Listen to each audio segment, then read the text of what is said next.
Hello and welcome students. इस video में हम बात करेंगे रिलेटिव मोशन की, वो भी वन डायमेंशनल मोशन के केस में हम रिलेटिव मोशन को स्टडी करने वाले हैं। सो डियर स्टूडेंट्स, देखो what is meant by relative motion. अगर हम किसी वस्तु को मोशन में कब कहते हैं, पहले हम ये समझते हैं कि किसी वस्तु को मोशन में कब बोलेंगे। यदि किसी वस्तु की पोजिशन टाइम के साथ में चेंज होती है, then we say that object is in motion. अब देखो बात वहीं आ जाती है कि हमें कैसे पता चला कि ऑब्जेक्ट की पोजीशन चेंज हुई है।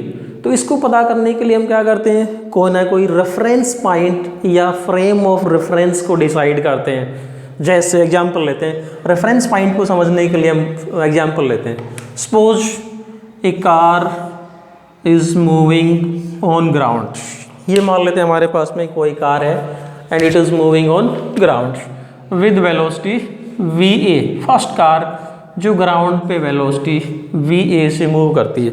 अब वेलोसिटी ऑफ कार, इसको हमने va नाम दे दिया। मान लो ये, अगर मैं ये कह दूँ suppose it is equal to 50 kilometre per hour, तो ये 50 किलोमीटर पर आवर एक घंटे में 50 किलोमीटर किसके रेस्पेक्ट में मापी, अपने किसके रेस्पेक्ट में डिसाइड किया है कि it is running on the ground and ground is at rest. तो इस कार की ये जो वेलोसिटी है ना, ये किसके रेस्पेक्ट में है, ग्राउंड के रेस्पेक्ट में। सो हम ये कह सकते हैं कि यहाँ पर जो फ्रेम ऑफ रेफरेंस है वो क्या है, ग्राउंड है। अगर हम ग्राउंड की जगह मान लो यहाँ पर कोई आदमी, या suppose this is any observer at rest, ये कोई ऑब्जर्वर एट रेस्ट है और ये कार इस ऑब्जर्वर से एक घंटे में 50 किलोमीटर दूर चली जाती है, तो हम क्या बोलेंगे कि इस कार की वेलोसिटी इस आदमी के रेस्पेक्ट में कितनी है, 50 किलोमीटर पर आवर। तो ये जो ऑब्जर्वर है क्या बन गया, हमारा फ्रेम ऑफ रेफरेंस बन गया। और एग्जांपल लेते हैं हम फ्रेम ऑफ रेफरेंस के। सपोज ये मेरे हाथ में पेन है, इस पेन को मैं यदि यूँ दूर लेके जाता हूँ तो मैं क्या कह सकता हूँ कि ये पेन मोशन में है मेरे रेस्पेक्ट में। तो अब जो ऑब्जर्वर है या फ्रेम ऑफ रेफरेंस कौन हो गया, मैं।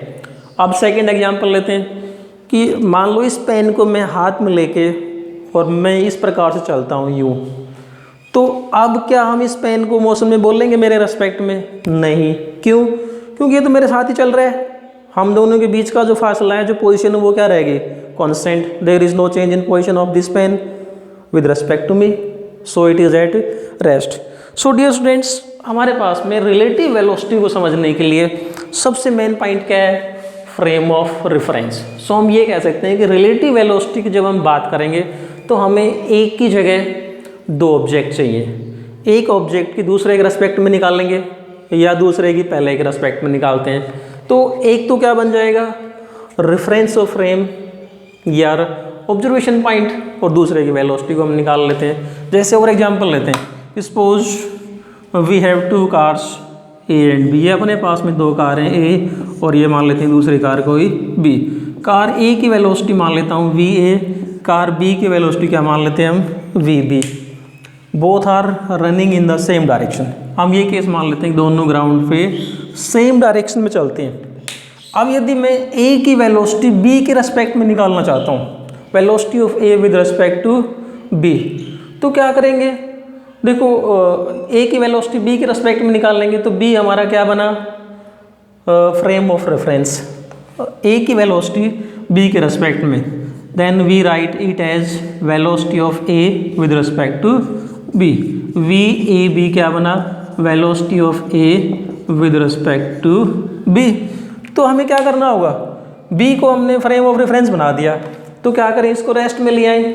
तो इस कार बी को रेस्ट में लाने के लिए क्या करते हैं कि भाई जितनी इसकी वेलोसिटी है इसके ऊपर माइनस वेलोसिटी वी बी दोनों पे इम्पोज कर देते हैं। इस पे भी माइनस वेलोसिटी, इस पे इसकी वेलोसिटी कितनी थी, वी बी, हमने क्या किया इसके ऊपर minus velocity minus V B impose कर दिया दोनों पे, इस पे भी और इस पे भी।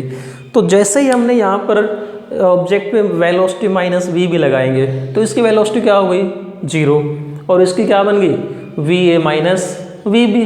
अब जैसे इसकी वेलोसिटी 0 हो गई, हम क्या कह सकते हैं कि this is frame of reference with A. So velocity of A with respect to B, V A B को हम क्या कह सकते हैं, वी ए माइनस में वी बी।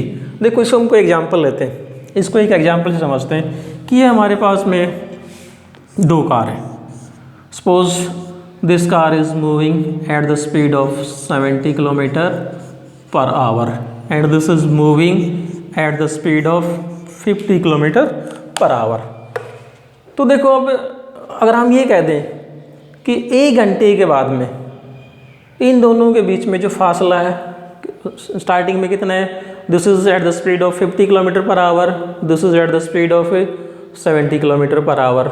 अगर दोनों एक साथ एक ही पॉइंट से चलना शुरू करती हैं सेम डायरेक्शन में, ये चलती है 50 किलोमीटर पर आवर की स्पीड से और ये चलती है 70 किलोमीटर पर आवर की स्पीड से, तो 1 घंटे के बाद में इसके बीच में जो पोजीशन है उसमें कितना अंतर आएगा, 20 किलोमीटर पर आवर। इसका मतलब क्या होगा, इन दोनों कार की पोजीशन में हर 1 घंटे के बाद में जो अंतर आएगा वो कितना होगा, 20 किलोमीटर पर आवर का। सो सीधा सा तरीका हम ये कहते हैं कि इसकी वेलोसिटी इसके रेस्पेक्ट में कितनी हो गई, 20 किलोमीटर पर आवर। तो देखो हमने क्या कहा कि यदि इसके ऊपर हम इसकी वेलोसिटी कितनी है 50, इसके ऊपर -50 लगा देते हैं और दोनों में से 50 को माइनस कर देते हैं, -50, तो ये तो कितना हो गया 0 और 70 - 50 ये कितना हो जाएगा 20 kilometre per hour. So velocity of A with respect to B कितनी आ गई, 20 किलोमीटर पर आवर। इसको यहाँ से समझ लो, चाहे मैंने इसको यहाँ से बता दिया कि velocity of A with respect to B general है कि कितनी, ये क्या है जनरल फार्मूला है कि कहीं भी कितनी भी वेलोसिटी हो, ये तो हमने स्पेशल ली है 50 और 70, वी ए और वी बी क्या है जनरल वेलोसिटी है। So we can say that velocity of A with respect to B is equal to क्या आ गया, V A minus V B. अब जो सेकंड जो कंसेप्ट है, यदि हम यूँ कर दें कि हमें यहीं पर ही वेलोसिटी ऑफ बी, यदि हमें बी की वेलोसिटी निकालनी होती है ए के रेस्पेक्ट में, that is we have to find velocity of B with respect to A की वेलोसिटी कितनी है वी ए, बी की वेलोसिटी कितनी थी वी बी। अब यदि हमें बी की वेलोसिटी ए के रेस्पेक्ट में निकालनी है, सो डियर स्टूडेंट्स वही बात पहले वाली कि ए को हम किस में ले आते हैं रेस्ट में, ए को रेस्ट में लाने के लिए क्या करेंगे, इस पे माइनस वेलोसिटी क्या लगा दी मैंने माइनस वी ए, तो इधर भी लगा देते हैं माइनस वी ए, दोनों पे लगाना पड़ेगा। जैसे ही यहाँ माइनस वी ए लगाएंगे तो ये कार किस में आ जाएगी रेस्ट में, क्या बन जाएगी हमारी फ्रेम ऑफ रेफरेंस, राइट। अब इसको देखो रेस्ट में लाने का मतलब क्या है कि जब कोई कार ग्राउंड पे चलती है तो ग्राउंड की वेलोसिटी कितनी है 0, हम इस कार को किससे ऑब्जर्व कर रहे थे ग्राउंड के रेस्पेक्ट में, इसके वेलोसिटी को 0 कर दिया तो हम ये कह सकते हैं कि इसकी फ्रेम ऑफ रेफरेंस किसके रेस्पेक्ट आइडेंटिकल हो गई, ग्राउंड के आइडेंटिकल हो गई, दोनों सेम, दोनों की फ्रेम ऑफ रेफरेंस एक जैसी हो गई। अब इसकी जो वेलोसिटी आएगी कितनी आ जाएगी, velocity of B with respect to A, we can say that V B minus में वी ए। सेम एग्जांपल लेते हैं हम पहले वाला ही, क्या था हमारे पास में कि ये कार कितने से चलती है 70 किलोमीटर पर आवर से और ये कार कितने से चल रही थी 50 किलोमीटर पर आवर की स्पीड से। अब यदि हमें क्या निकालना है, इसकी वेलोसिटी इसके रेस्पेक्ट में निकालनी है, तो क्या करेंगे 50 - 70 और 70 माइनस में 70, इसकी वेलोसिटी कितनी होगी 0, इसकी वेलोसिटी क्या होगी 50 - 70 इज -20 किलोमीटर पर आवर। सो देखो अब -20 किलोमीटर पर आवर का मतलब क्या है कि ये जो कार है ये इससे हर बार कितना पीछे रह रही है, माइनस हर घंटे में 20 किलोमीटर पीछे रह जाती है। सो this is the concept of relative velocity. तो रिलेटिव वेलोसिटी की हमारे पास में एक सिंपल सी डेफिनेशन क्या आ जाएगी, व्हाट इज रिलेटिव वेलोसिटी। देखो हम डिफाइन कैसे करेंगे, velocity of one object, velocity of one object with respect another object. एक ऑब्जेक्ट की वेलोसिटी दूसरे ऑब्जेक्ट के रिस्पेक्ट में यदि हम निकाल लेते हैं तो हम क्या कहते हैं उसको रिलेटिव वेलोसिटी। सिंपल सी definition, velocity of one object with respect another object, एक डेफिनेशन। अब देखो इसको हम और समझते हैं, थोड़ा सा और सिंप्लीफाई करते हैं। मान लो हमारे पास में this is the starting point, ये स्टार्टिंग पॉइंट है। यहाँ से दो ऑब्जेक्ट सेम टाइम t में, suppose first object covers distance x1 and second object, ये मान लेता हूँ first object a, this is second object b and it covers distance x2। Time दोनों के लिए कितना मान लिया हमने, सेम टाइम t में। जो फर्स्ट ऑब्जेक्ट ने डिस्टेंस कवर किया x1, सेकंड ने डिस्टेंस कितना कवर किया x2। सो अगर मैं ये कह दूँ कि ये जो सेकंड ऑब्जेक्ट है इसकी पोजीशन में इसके रेस्पेक्ट में कितना चेंज आएगा। जैसे एग्जांपल लेते हैं x2 को मान लो हमने 30 कर देते हैं, 30 किलोमीटर, और x1 को कर देते हैं 10 किलोमीटर। देखो तो पहला ऑब्जेक्ट 1 घंटे में गया 10 किलोमीटर, ये गया 30 किलोमीटर। तो 1 घंटे के बाद में इन दोनों की पोजीशन में कितना अंतर आया, ये इससे 20 किलोमीटर आगे चला जाएगा हर घंटे में। इसका मतलब इसकी पोजीशन इसके रेस्पेक्ट में कितनी चेंज हो रही है, 30 - 10 = 20 किलोमीटर। इसकी पोजीशन में इसके रेस्पेक्ट में चेंज कितना आ रहा है, 20 किलोमीटर। यदि हम टाइम के साथ में निकालेंगे तो कितना आएगा। सो ये कह दूँ कि rate of change of relative position, rate of change of relative position of second object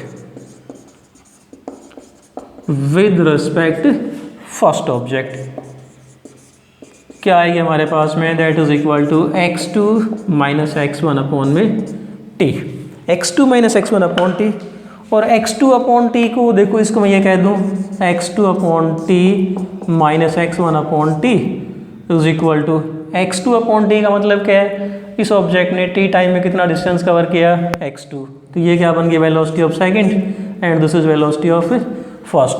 so we can say that v21 velocity of second with respect to first क्या आ गया हमारे पास में, v21 is equal to v2 - v1।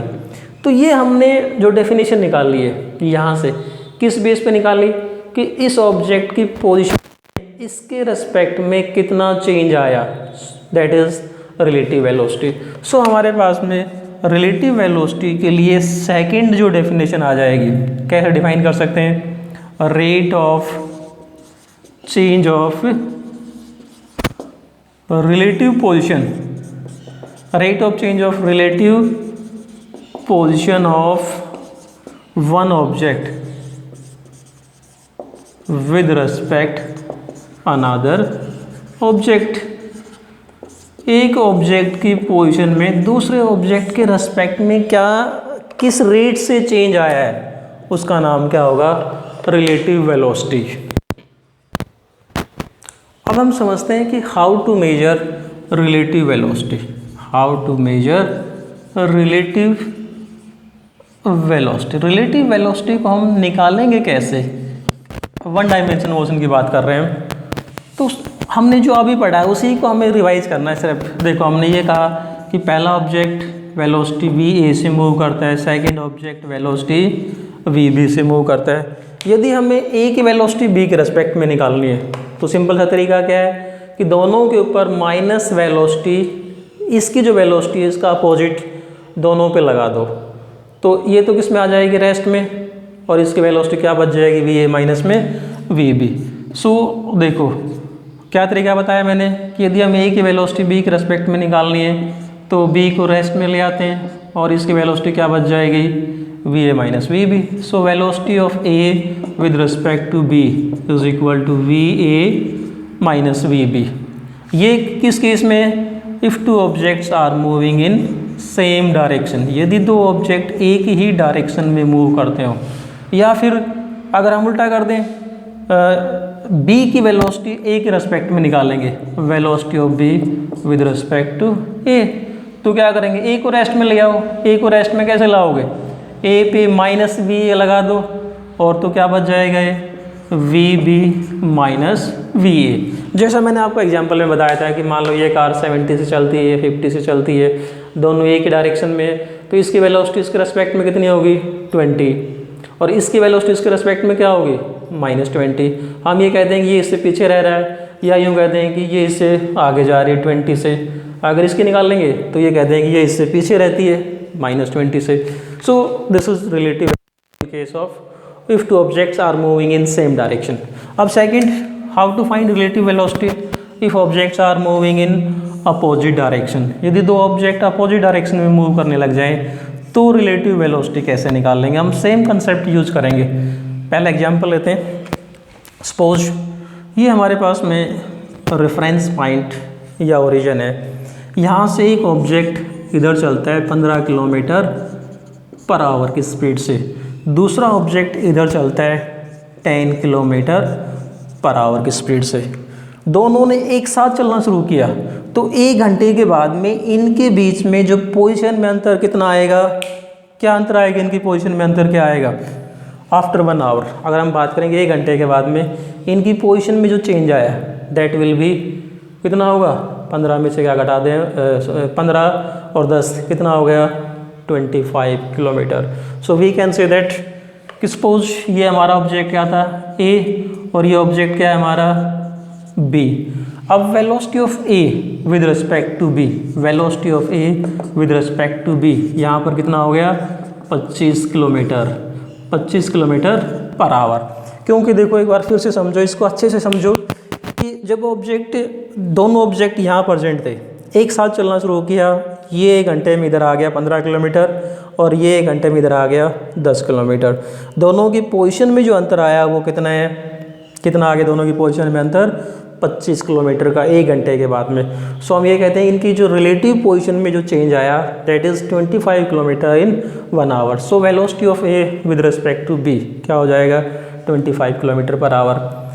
अगर हमने ए की velocity B के रेस्पेक्ट में निकाल ली है, उल्टा कर देता हूँ मैं, बी की वेलोसिटी ए के रेस्पेक्ट में निकालता, बी की वेलोसिटी ए के रेस्पेक्ट में, तो भी डिस्टेंस तो पोजीशन में चेंज तो सेम आया, कितना है 25 ही आएगा, लेकिन अब इसकी डायरेक्शन क्या हो गई अपोजिट।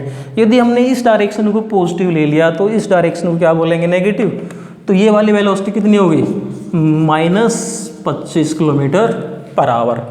अब देखो हम इसको समझते हैं, जनरल कैसे लिखेंगे इसको। If two objects are moving in opposite direction, suppose this is object A and this is object B.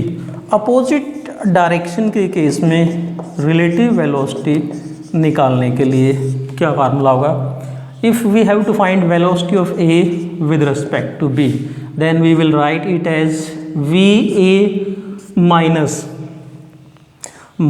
We B. अब ये माइनस वी बी क्यों लिखा है मैंने, we know that velocity is a vector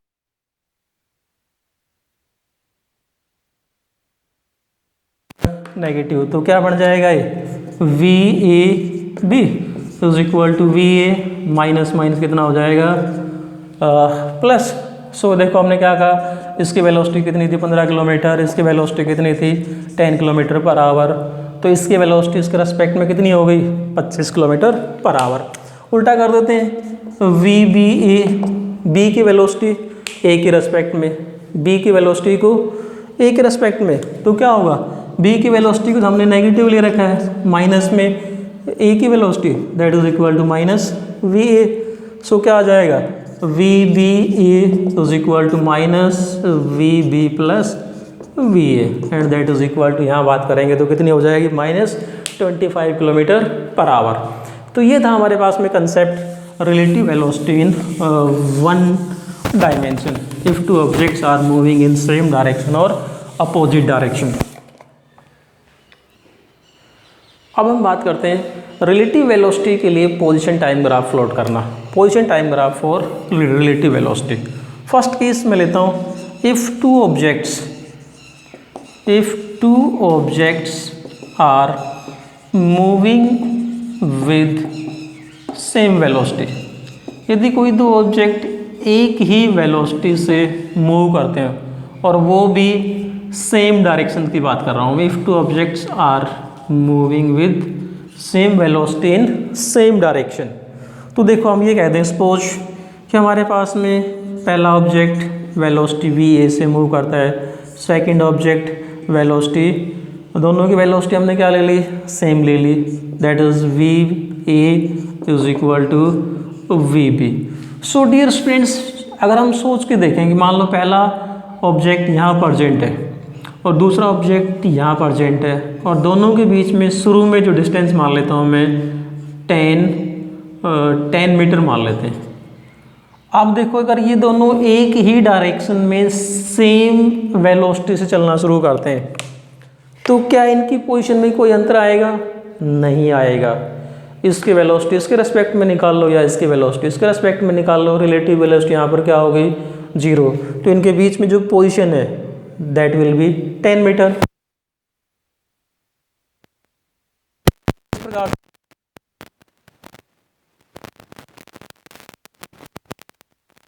यहाँ प्रेजेंट है तो time के साथ में हम यूनिफॉर्म मोशन की बात कर रहे हैं तो इसके लिए जो position time graph will be like this, इसके लिए पोजीशन टाइम ग्राफ क्या होगा, विल बी लाइक दिस। इनके बीच में ये जो फासला है that will be same with time.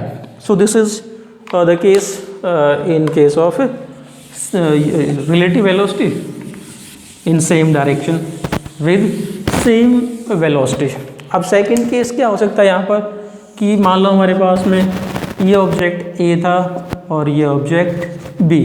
अगर मैं ये कहूँ कि velocity of B is greater than velocity of A तो क्या होगा, ए के लिए मान लेता हूँ सपोज ये हमारे पास में ए के लिए पोजीशन टाइम ग्राफ ये this is position time graph for a, और यदि बी की वेलोसिटी ए से ज़्यादा है, अगर हम ये कहते हैं कि ये हमारे पास में ऑब्जेक्ट बी था, ये ऑब्जेक्ट ए है, सपोज दोनों सेम डायरेक्शन में चल रहे हैं तो क्या होगा, बी की वेलोसिटी ए से ज़्यादा है तो टाइम के साथ में क्या करेगा, बी ए को अप्रोच करेगा, इसको इसके पास में आएगा, इसको क्रॉस करेगा और इससे आगे निकल जाएगा। मतलब इनकी जो पोजीशन है वो कम होती चली जाएगी और फिर बी इसको क्रॉस करके आगे चला जाएगा।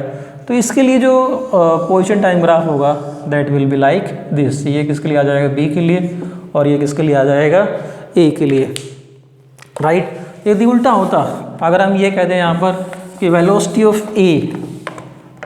Of A is greater than velocity of B, तो क्या होता, ए की वेलोसिटी जैसे सपोज यहाँ ऑब्जेक्ट ए था हमारा, यहाँ ऑब्जेक्ट कौन सा है, बी, ए की वेलोसिटी बी से ज़्यादा है तो क्या होगा, इनके बीच का जो गैप है वो बढ़ता हुआ चला जाएगा। अगर मैं ये कह दूँ कि ए के लिए पोजीशन टाइम ग्राफ ये है तो सॉरी बी के लिए पोजीशन टाइम ग्राफ ये है तो ए का पोजीशन टाइम ग्राफ इस प्रकार से आ जाएगा। इनके बीच का जो गैप है that will go on increasing. अब हम यहाँ पर एक केस और ले सकते हैं, if objects are moving in opposite direction. ये हमारा ऑब्जेक्ट ए, ये ऑब्जेक्ट बी, ये ए की बी की तरफ जा रहा है, ये ए की तरफ आ रहा है, तो इनके लिए पोजीशन टाइम ग्राफ किस प्रकार से होगा, we can say that position time graph for them is like this. A B की तरफ पहुँचेगा, बी ए की तरफ क्या होगा, एक पॉइंट पे दोनों एक दूसरे को क्रॉस करेंगे, that will be this point. उसके बाद में बी आगे बढ़ जाएगा, ए इधर बढ़ जाएगा, and this is the position time graph in relative motion. So dear students, ये था हमारे पास में concept of relative velocity. Thanks and keep on watching.